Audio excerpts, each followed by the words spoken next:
God, righteous Lord.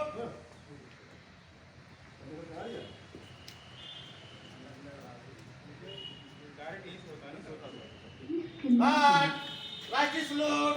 Selamat. CO साहब God, righteous Lord. Selamat. Sas. Up. Up. Message.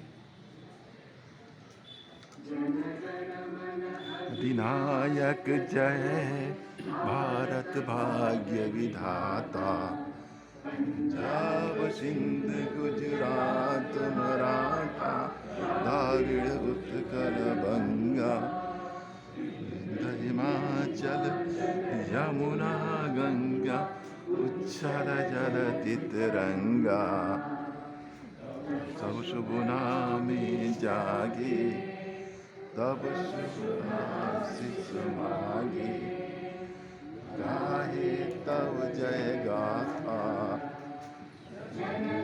मन यक जय हे भारत भाग्य विधाता जय हे जय हे जय जय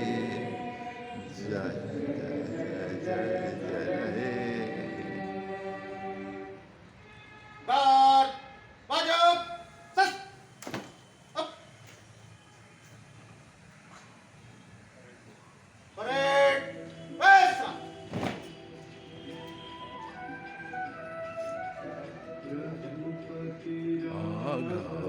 राजा राम पतित पावन सीताराम पति राघव राजा राम पतित पावन सीताराम ईश्वर सीताराम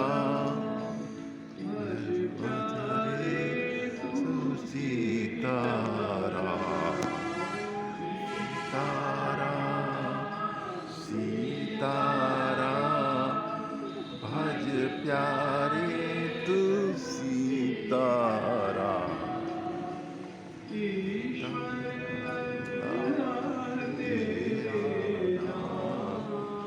सबको सन्मति दे भगवान ईश्वर अल्लाह तेरो नाम सबको सन्मति दे भगवान हजारा पतित पावन सीताराम पति राघव राजा राम पतित पावन सीताराम सीताराम सीताराम भज प्यारे तू सीताराम सीताराम सीताराम भज प्यारे तू सीताराम तेरो नाम सबको सन्मति दे भगवान ईश्वर अल्लाह तेरो नाम सबको सन्मति दे भगवान राघव राजा राम पतित पावन सीताराम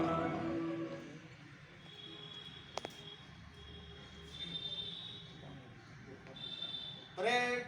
West.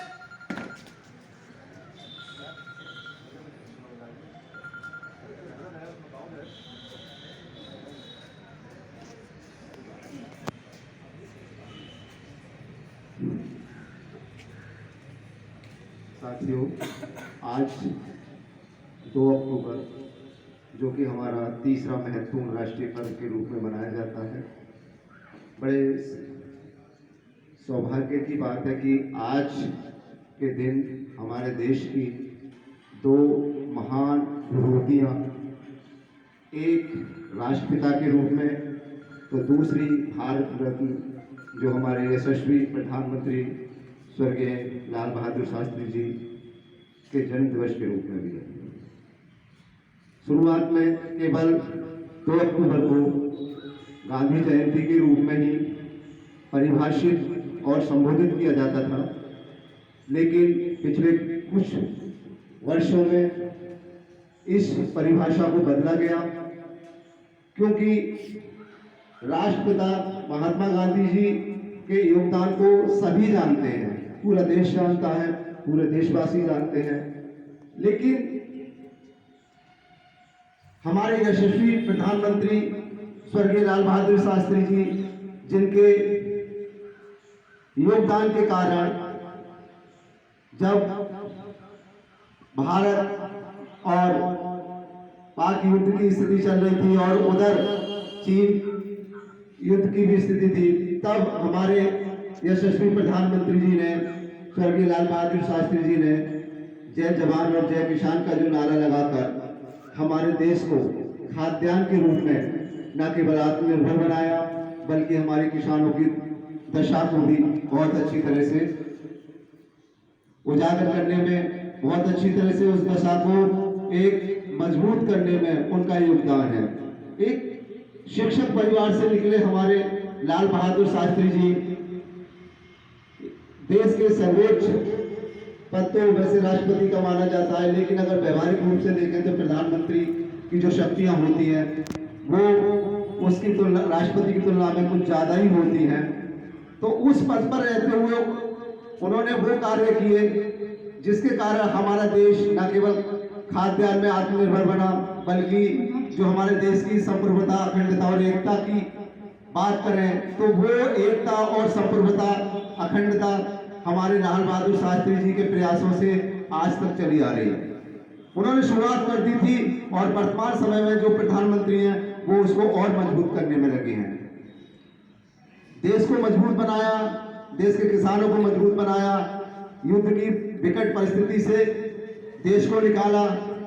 और आप यकीन करेंगे नहीं करेंगे कि लगभग जब वो दूसरे देश में भारत का प्रतिनिधित्व करने जाते थे तो केवल उनके पास 2 कुर्ते रहते थे। एक बार जब वो यात्रा कर रहे थे तो उनका एक कुर्ता फट गया और दूसरा कुर्ता उनके जो है साथ जो भी अटैची थी वो उसमें था।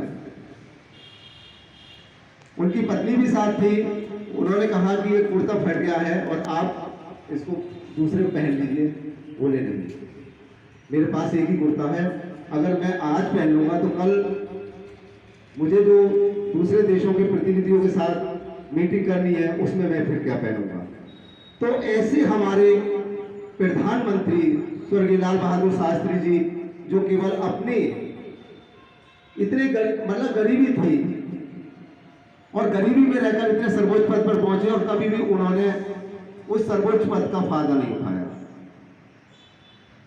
एक बार उनके किसी परिवार वालों ने उनकी गाड़ी के लिए, सरकारी जो गाड़ी होती है उसके जो है वो पारिवारिक उद्देश्यों के लिए कहीं बाजार जैसे हम लोग सामान लेने चले जाते हैं, उसी प्रकार जब जैसे ही लाल बहादुर शास्त्री जी को पता चला तो उन्होंने बाकायदा उसका पेमेंट भी किया और उन्होंने एक गाड़ी का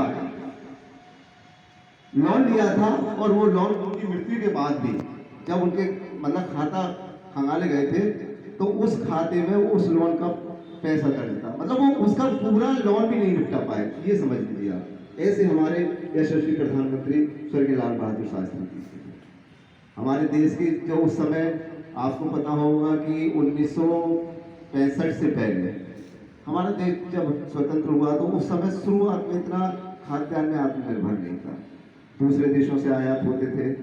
हरित क्रांति आई, हरित क्रांति से जो आज हम देख रहे हैं कि खाद्यान्न में इतनी बहुत ही तेजी से हुआ, वो सब हमारे लाल बहादुर शास्त्री जी की देन।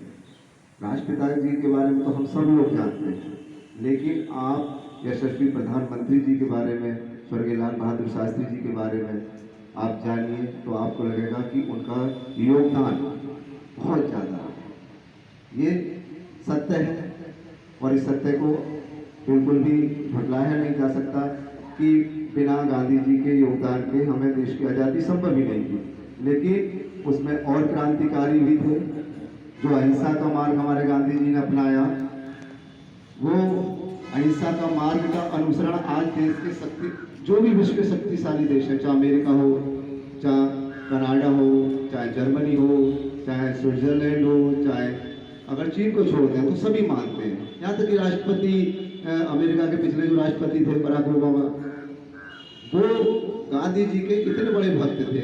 इतने बड़े देश का अगर राष्ट्रपति, जो कि सबसे शक्तिशाली राष्ट्रपति का अगर पद माना जाता है तो वो अमेरिका में ही माना जाता है। वो गांधी जी के जितने भी आदर्श हैं, जितने भी सिद्धांत हैं, उनका पूर्ण रूप से पालन करते हैं। और आज भी देश, अगर भारत का कहीं भी पूरे विश्व में अगर पहचान है, एक जो कहते हैं कि एक प्रतिमा बनी हुई है अहिंसा रूपी, वो गांधी जी के अहिंसा के मार्गों के कारण ही है।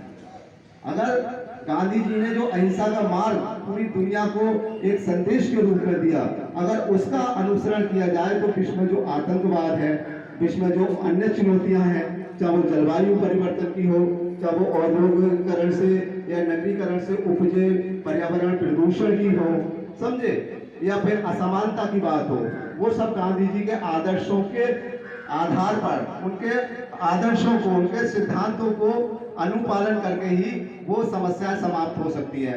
चाहे हम ग्राम पंचायत गठन की बात करें, चाहे हम जो है कुटीर उद्योगों की बात करें या ट्रस्टीशिप की बात करें, ये सब गांधी जी की ही देन है। गांधी जी ने जो हमारे देश की अर्थव्यवस्था में जो नए सूत्र पिरोए, उन सूत्रों के कारण हमारे देश की अर्थव्यवस्था मजबूत हुई है, हमारे देश की अर्थव्यवस्था को एक नई पहचान मिली है। और गांधी जी के कुछ ऐसे जो सिद्धांत थे, उनके जो ऐसे कथन थे, अगर उनका पालन किया जाए, वो एक बात कहते थे कि अगर आग के बदले अगर हम आग की बात करेंगे, जैसे आज आपराधिक गतिविधियां इतनी हो रही हैं, या फिर एक किसी ने किसी को मार दिया, दूसरा उससे ज्यादा मारता है। जैसे गांव में समस्या देखते हैं हम, हमारी समक्ष आती है, आप लोगों की समक्ष आती है कि अगर एक ने थोड़ी सी पिटाई लगाई तो दूसरा उस पर और ढाबा बोल देता है। तो वो कहते थे कि अगर एक आंख के बदले दूसरी आंख को अगर फोड़ा जाए तो पूरा विश्व अंधा हो जाएगा।